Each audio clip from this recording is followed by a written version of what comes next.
Hello guys, my name is Amit Sani and I welcome you in this daily Hindu announced video. In the morning these videos come, in the evening the MCQ videos come. Both lessons you need to follow religiously. Hardly it is for 30 minutes in the Hindu paper in the morning, and 15-minute lesson is there in the evening. So follow both these things. Both are important for UPSC aspirant and for other examination aspirants, RBI and banking and SSC, and for all of them.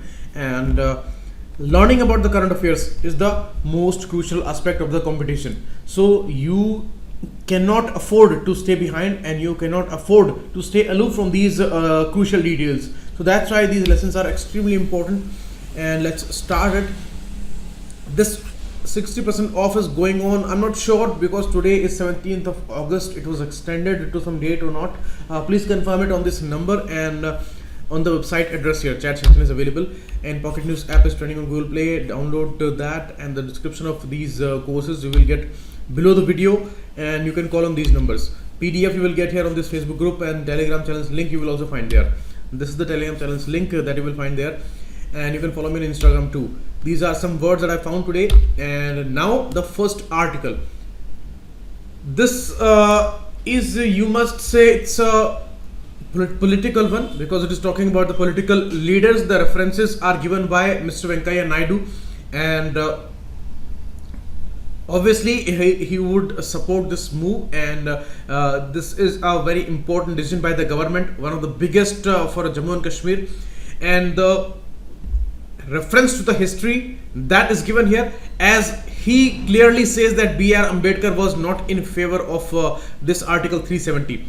Nehru asked Sheikh Abdullah that convince B.R. Ambedkar for this particular article, but Ambedkar said to Abdullah that you want all the development, you want India to build roads inside Kashmir, give it protection, give it development, but you do not want the citizenship of India. So that's a bizarre thing for me, and I would not accept that. So this was the issue by B.R. Ambedkar. So that's why Mr. Iyengar later framed this particular article's provisions and all, and it was not B.R. Ambedkar who was involved with that. He was opposing this move. So Mr. Venkaiah Naidu is citing this example here, and obviously this is a logical thing that we signed the instrument of accession there, and they both came together. Kashmir wanted to be free. Then, because of security reasons and various other issues were there, Kashmir was a simple and a small entity, and India was a sovereign nation. So it was obvious, but many complexities were there. But we have to see from our side, from India's side, why we would support, we would give development, we would give all the assistance and building roads and giving grants and all, where Kashmir would have its own flag, its own constitution, and we would have to ask to JNK Assembly for all these issues apart from the defense communication and the currency and all. So this looks bizarre, obviously, according to Mr. Ambedkar. It looked to him at that time. Now other leaders, like even Nehru, said that this Article 370 will stay constitution's part, but as long as it stays, we will accept the special status, but it is not a permanent feature. It will go with the time, and it's a transitional, transient and a provisional arrangement.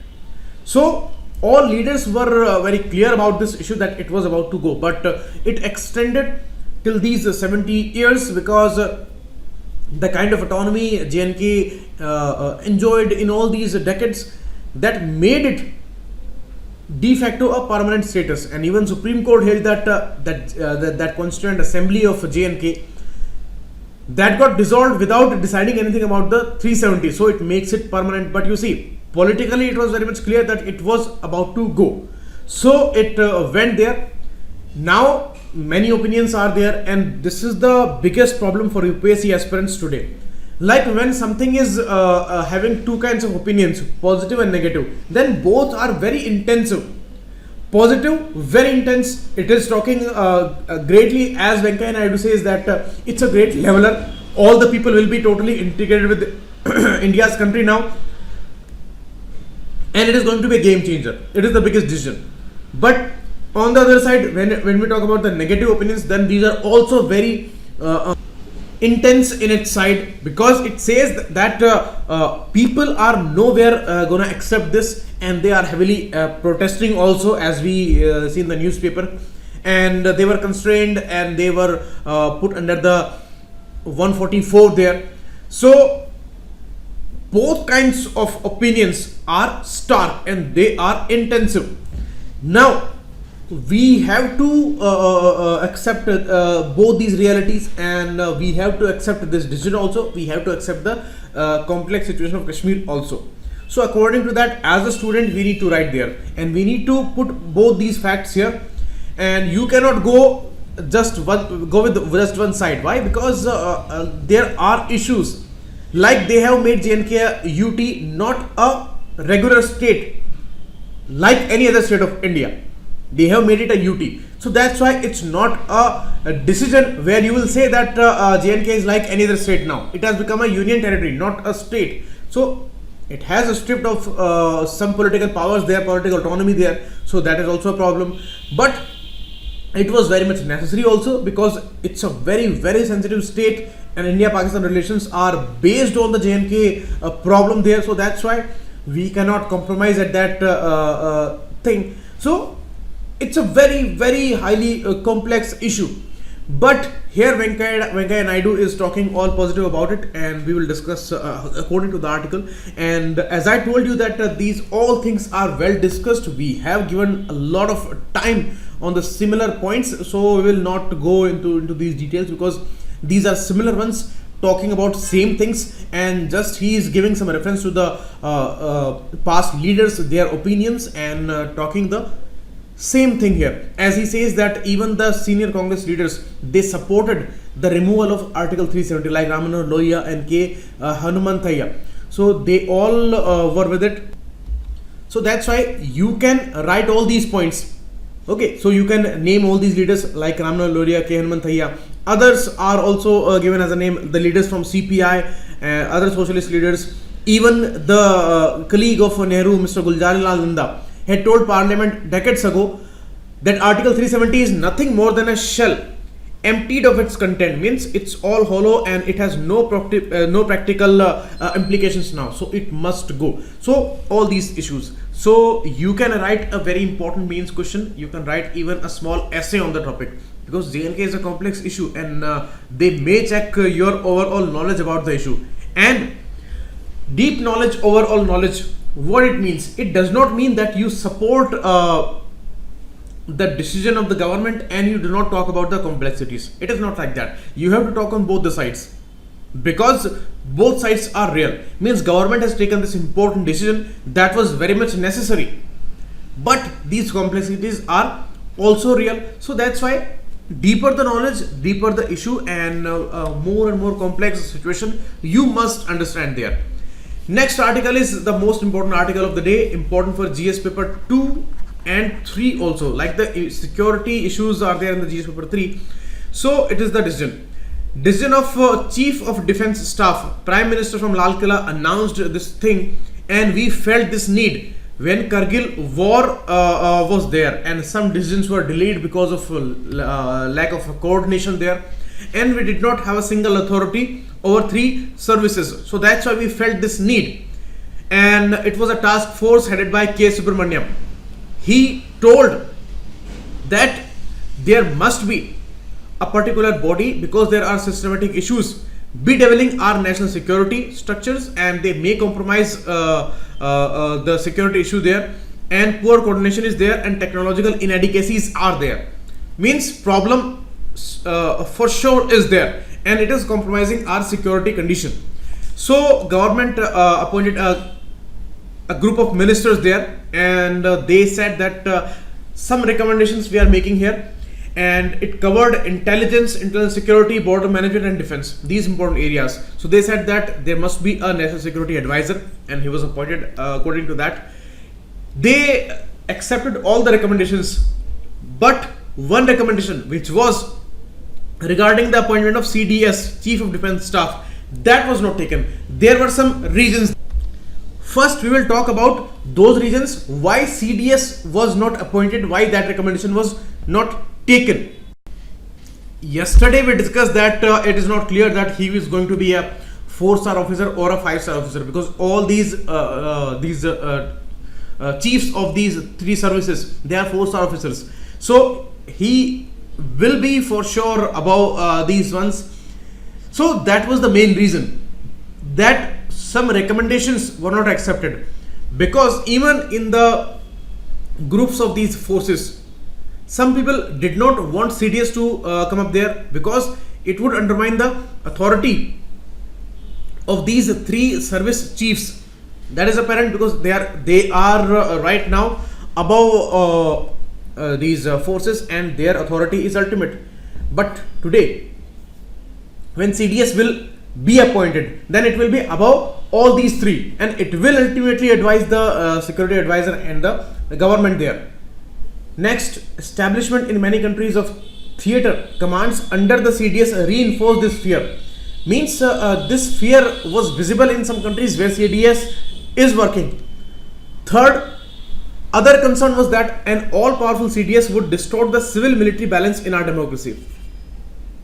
An important norm and the learning is that all the decision making should never be in the military hands, because they decide with a different set of mind, different set of strategy, and they can be very much aggressive. And this control must be there with the civilian government, because those are elected people and they have to see all the conditions. Military people, they cannot see all the situation, because they are working in an isolated way, because security issue is of topmost priority for these people. So these are very intelligent people, and they are very much efficient decision makers, and they create these strategies and all, and they win the war, that's for sure. But many other implications are there that they may not be aware of, or maybe they do not have time to discuss all those things, and the civilian government can do that thing better. So that's why the decision making regarding wars, regarding weapons acquisition, regarding some other things, those things must be with the civilian government. Maybe the weapons acquisition, that thing can be given to the military officers and the establishment there, but the ultimate decision making must be there with the civilian government. So there is a balance of a civil military system there, and in our democracy, that they would decide about these crucial decisions. So that can be distorted by the all-powerful CDS appointment. That was the reason here. But now these all were tough considerations, and now they are solved in a sense, and Prime Minister announced it from Lal Killa, and according to his speech, this was very much clear that the recommendation of 2001, when this committee recommended, and the group of ministers they recommended some things, all those things will be implemented here, and the CDS will be appointed. So many democracies have the institution of a CDS or its equivalent, with varying degrees of operational control over the armed forces. So these examples are there in the world. So we need to see in which way they give it the controlling authority, and in which way it is going to work, and how they are going to choose these people, because now some speculations say that General Vipin Rawat, who is heading the military there, he will become the next CDS, because in December he is going to be a retired person, so till that time he can work. So BS Dhanoa is going to retire in next month, September, so he may not be chosen for the job. So we discussed that why these recommendations were not taken. Now we would discuss that what were the sentiments in the armed forces that they were demanding the appointment of CDS. One thing was apparently clear. First, pervasive sentiment in the armed forces that they are not formally involved in decision making on defense planning and strategy. Means, as I told you, that the decision making ultimately is in the hands of civilian government. So military people always think that we are the expert people, we know the security situation here, we know the strategies, we make these strategies, but we are not the part of decision making, and that is a kind of a concern with these people, and they always feel isolated there. And this perception is reinforced by the fact that service headquarters are not within the Ministry of Defense. Now when this decision is taken, Prime Minister has announced it, then for sure eventually these service headquarters will be within the Ministry of Defense. Now they are working like the attached offices. Okay, they have been working like the attached offices. That has remained a problem in the past. So the structure has led to a cumbersome, opaque and antiquated decision making. Always, even in the matters of weapons acquisition, always we see troubles are there. And the next part of this article talks about the same issue of indigenous manufacturing. Because we are not independent, we are dependent on these imports and the procurings, and there the bureaucracy and the civilian government, they took a lot of decisions, and military and all these forces actually, they felt very much isolated there, because their recommendations and their operational control is not there in those decisions.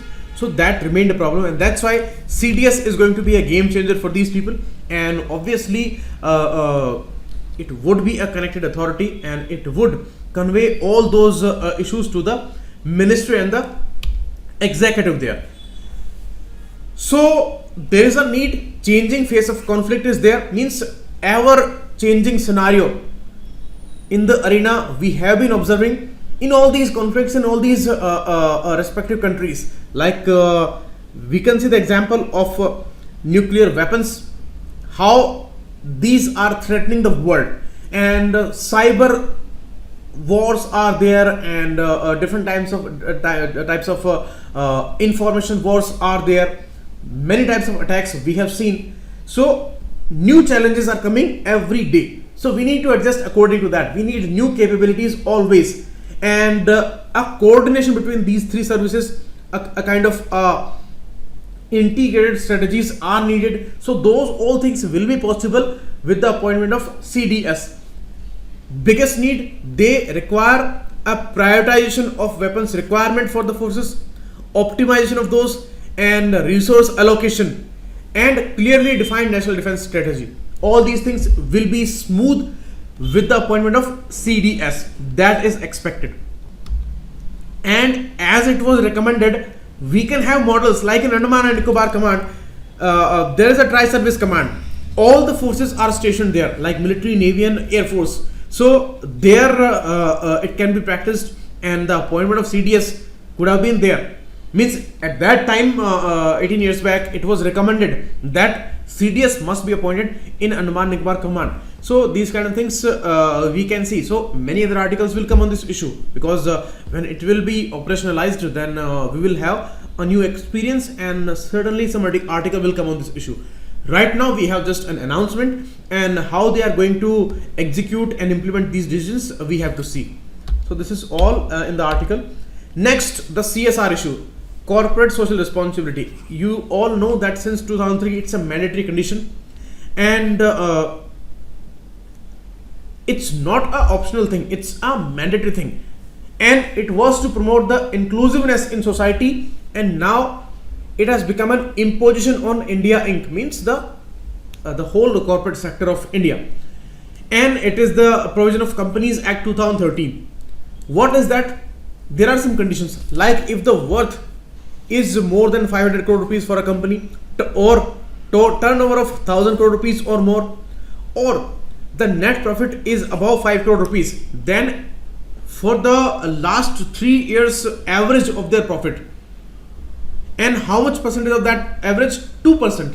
2% of their average profits of the last 3 years they need to spend in the CSR activities, corporate social responsibilities. What is the biggest problem of the private organizations and all? They do not care about the social responsibility. They are only focused on their profit making, because it's a very tough competition. Many fair and unfair traditions are there in the market. So always they are concerned about their own profit, because they need to survive. So they all survive on their profits, and profits, they do not have any limits. Always all companies want unlimited profits there. So some bigger companies, as I tell you, bigger companies, they find loopholes, and they have all the capacities to distort all these provisions, and they would never want to spend a rupee in these social responsibilities, and in these CSR activities, and they even do not want to pay any taxes, but they have to. And when these things are made mandatory, then they need to do all these things. Even when they spend these CSR activities, then they advertise it like hell. You must have seen on note behind the notebooks and in the newspapers and in many activities, they show off a lot. And with the way of CSR, they advertise their own companies. Always we have seen. So they are never willing to spend on the social responsibilities, and that's why government is there. That is the reason that government never goes from the Indian scene or in any socialist any other socialist country, or maybe in a mixed economy. In socialist economy, government is all powerful, it is all pervading in all the scenes, and capitalization is not visible there. But in India, in a mixed economy, we are moving towards more and more privatization. So CSR activities are going to be very important. So it is now made a jailable offense. If non-compliance, we will observe 25 rupees lakh fine can be there on the company, and 5 lakh rupees fine can be there on the officer there, and they can be jailed. So writer says that it is objectionable. You cannot jail these people for non-compliance. Many issues are there. You see why the mandatory provisions are genuine and why the concerns of the writer are genuine. Both things are genuine. Why? Because there are categories, there are different types of companies. As I told you, bigger companies, they have all the capacities and they distort all these laws and they exploit these loopholes. But some other companies which are having limited capabilities, they do not dare much, and that's why they need to comply. So it becomes an additional burden on these small companies, and who are paying taxes also. Many issues are there, and now this additional responsibility which is mandatory and now a jailable offense is there. So that's a great problem for these companies, but not for all. Some of them who are enjoying a lot, who are making huge profits, and you see the example here. The average private companies, they spend on CSR activities is only 95 lakh rupees, only 95 lakh rupees.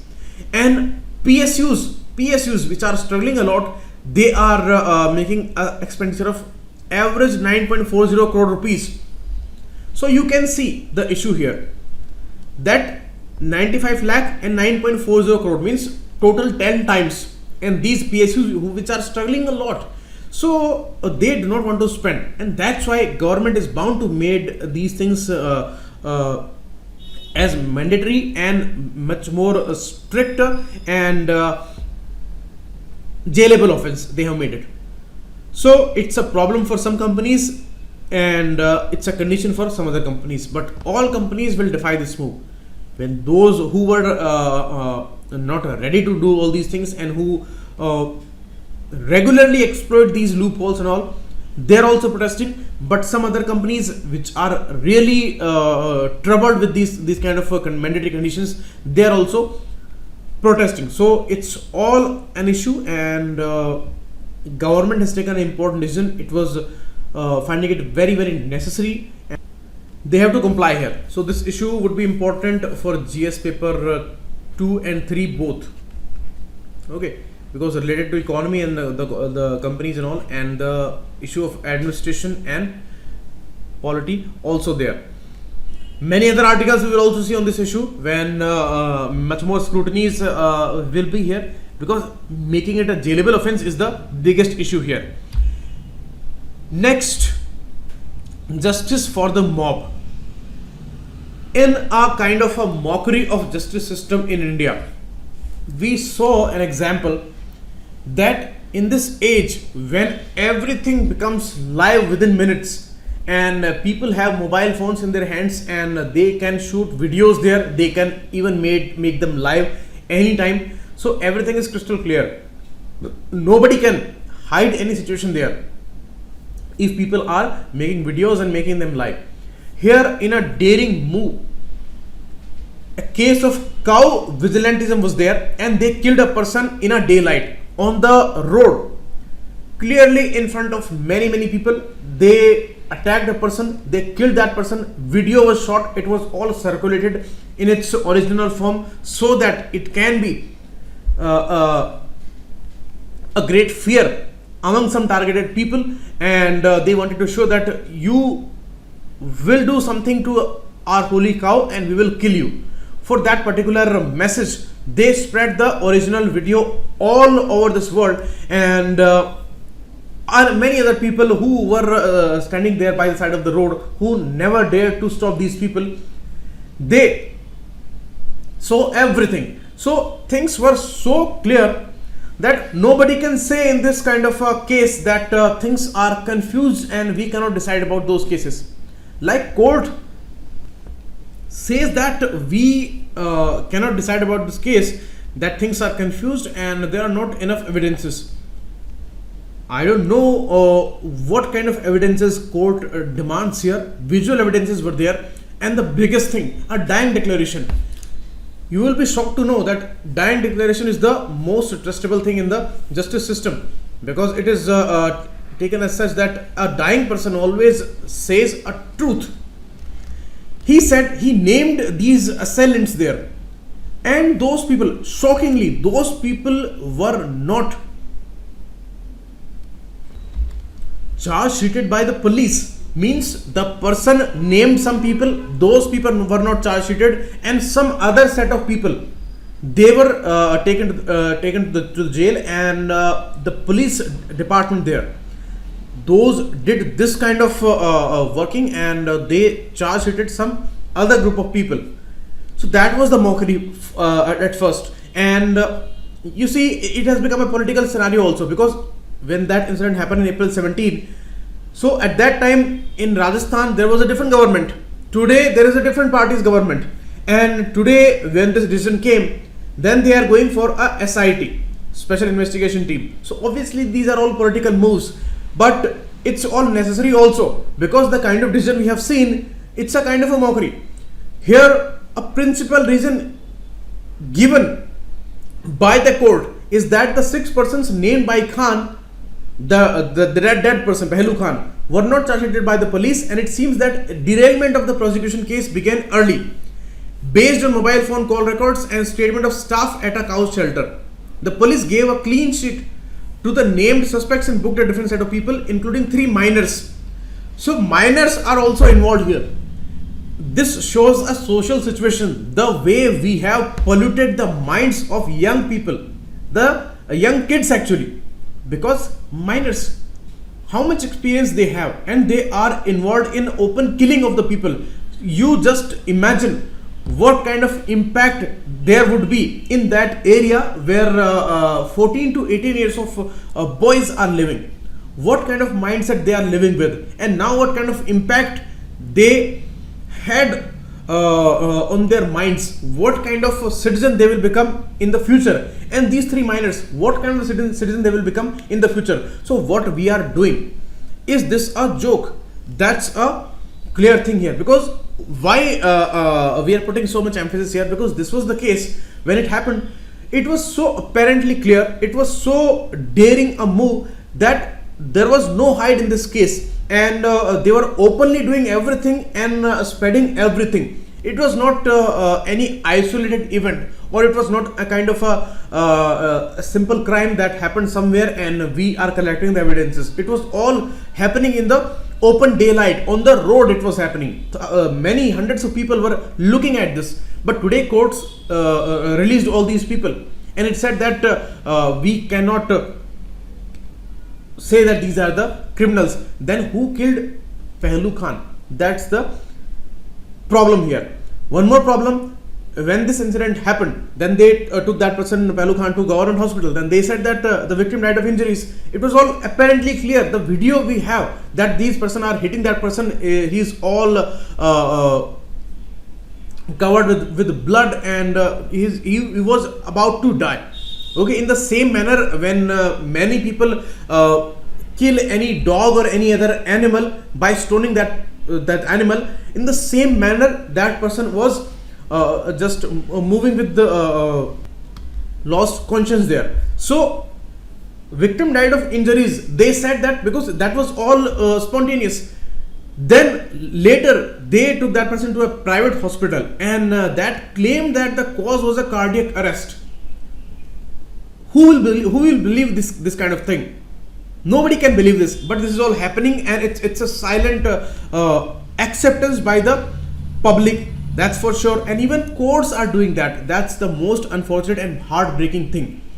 Suppose the condition of that person, maybe he was smuggling cow, then there is a law. You could have taken that person to police station and they would have decided about that person, and the accordingly punishment would have been given. But now in this country, openly people are nowhere they are afraid, and openly they are saying that we will kill that person who will hit our cow. So that's the new India. And even after the change of regime last year, the police obtained permission to prosecute two sons of Pehlu Khan for transporting bovines in violation of a state law. So new government has also given a kind of allowance to prosecute two sons of Pehlu Khan. But they have appointed SIT in Pehlu Khan's case, and they say that we will go deep in this case again, because the way charge sheet was made in the last rule under a different party. The BJP was ruling at that time, and today the Congress is ruling in Rajasthan. So it was all a political scenario. Now we have to see what they do. But they have brought a lynching law also. The new government has brought a lynching law also, and that was the first lynching law here by any state. So that was some relief. But what they do about it, how they execute these things, that is to be seen here. Next, it's a sovereign decision, and it is all our internal matter. This is something said by Syed Akbaruddin, the permanent representative of India in UNSC. He said there that it is on us what we decide about JNK, because we are a sovereign nation and JNK is the integral part of India. So it is all on us how we decide about that. This is all made clear in UNSC, and now we will see many more articles will come on this issue, because it's not an issue, simple issue. Next, again, not a simple thing. Rajnath Singh said, no first use nuclear doctrine is not rigid, we may change it. And nothing can be bigger than that, because it is all India's image and India's all of no first use policy, and India's promise that it had maintained in the past, that civil nuclear deals were signed and India was allowed at many platforms, and no big economic sanctions were put on India even after the nuclear experiments. And the only country in this world who was allowed to do so, and which is not a signatory to NPT. Why? Because India is not an aggressive nation. India has not attacked any nation in its history, and no first use policy we have announced, and not only announced, it was well taken by the world, and only by India. When this announcement was done, then they took it very seriously. Other countries, they also say that we will also not use it at first, but they do not believe any other nation, but they believed India, because India was a kind of a unique country. But even India today is changing, and it is becoming aggressive in some sense, according to some reports, and India officially says that it is not a rigid system.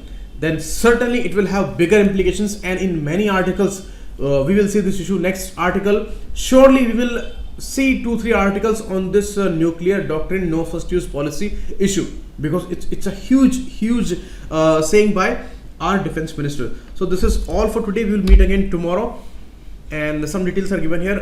In the evening MCQ lesson, we will discuss some things. Thanks a lot. Keep watching.